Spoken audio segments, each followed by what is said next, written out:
Hi, Albert here with Mainland Cycle Center. Today I want to show you a 2015 Kawasaki Vulcan 1700 Vaquero. This is Kawasaki's bagger, and really fun bikes. I owned one of these earlier this year personally, and enjoyed that quite a bit. I'm a sport bike guy really, but I like big cruisers and touring bikes.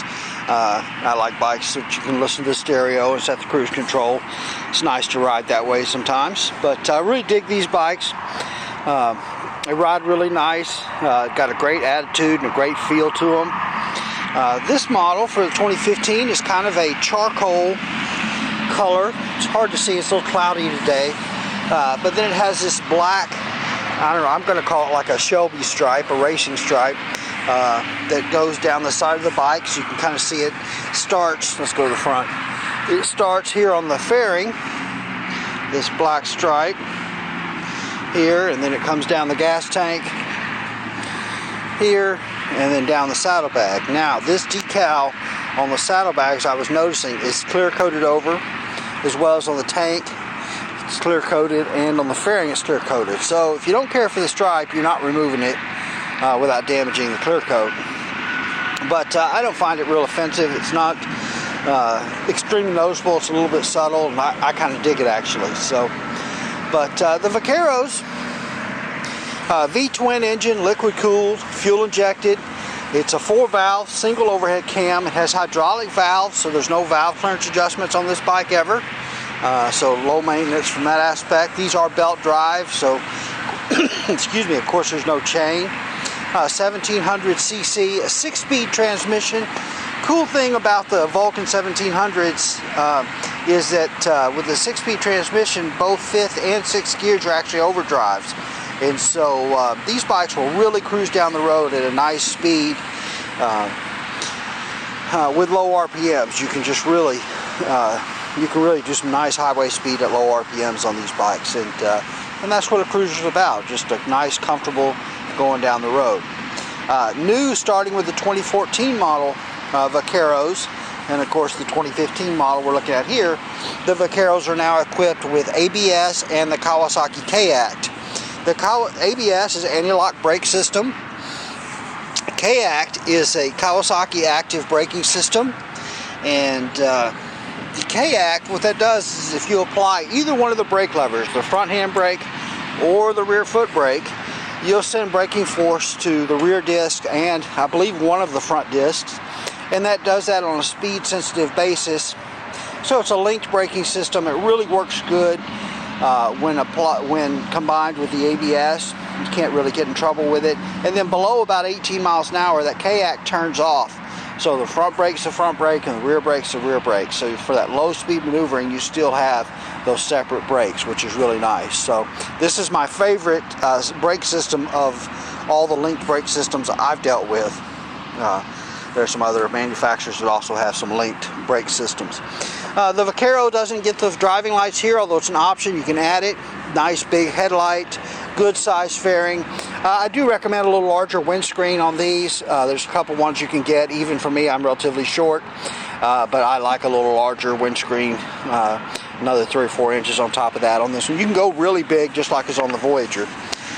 The 15 Vaquero has a black highway bar, which looks nice. The front forks get this black treatment on them, as well as the engine cases and the air cleaner. Just a touch of chrome on the engine, the exhaust, handlebars, grips, saddlebag handles, that kind of thing. These do have an LED rear tail light, dual exhaust, one on each side. These are a side opening saddlebag, which I dig. I like the side opening bags, but by having the side opening bag, that let them bring the bags in here real flush to the bike, which gives it that real sleek bagger look. Let's take a look at the instrumentation and so forth. So you've got obviously your fuel fill here. These do require 90 plus octane fuel. Ignition switch, off, on, accessory, and the on position. Of course, you can lock the steering here too. And I don't have a key out here because this bike's not serviced. But once you turn this bike to on, you can take your key out, and then your key, the keychain, or if you have other keys on your key ring, it won't scratch your bike up or rattle or anything like that. And then to turn the bike off, you just reach up here and turn it off. You don't need your key again till you get ready to start the bike again. Great instrumentation on this bike. You've got a fuel gauge, a speedometer, tachometer, temperature gauge, and then you've got a digital readout here. So you've got some warning lights, fuel, turn signals, neutral light, high beam, ABS light, cruise control light that tells you the cruise is on, and then a set light telling you that it's set. And then I believe this is just a warning, and it'll tell you down here what that warning is about, as well as gear position indicator here, and trip meter, as well as average miles per gallon, and your estimated fuel range will show up on there. So a couple of storage compartments in the fairing, one here and one here. This side has some wires in it that you can use to auxiliary input into the audio system. It does have a stereo system. It's got AM, FM, weather band, and it has an auxiliary input. You can have to buy a little kit to do that. And then you can also add a CB option, as well as satellite radio, as well as intercom. The intercom feature is really built into the system. You just have to buy your headsets and the leads to connect them. And then these got audio controls here, and of course turn signals. This does have self-canceling turn signals, high beam, low beam, your horn, all standard stuff from there. This will let you toggle the dash as far as trip meter and odometer, and then this is your cruise control buttons there.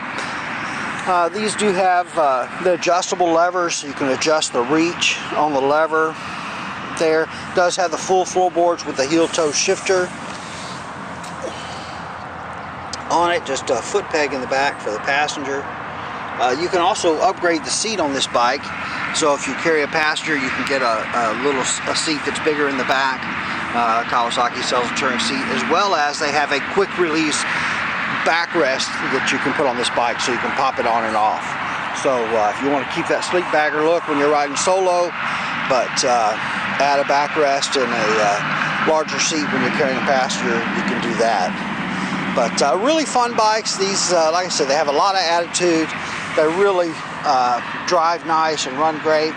And we do a lot of custom stuff to these with 21-inch front wheels and that kind of stuff. There's quite a few things you can do to these. But all right, I think that's a pretty good rundown on the 2015 Kawasaki Vulcan 1700 Vaquero. All right. We are Mainland Cycle Center. We're located in Marque, Texas. We're about 30 minutes south of downtown Houston, just off of I-45. You can find us online at mainlandcyclecenter.com, by phone at 409-948-4969, and we would just love it if you'd give us a call, shoot us an email, or even better, come by and see us in person here at Mainland Cycle Center, where we'd love to help any way that we can. Hey, thanks for watching.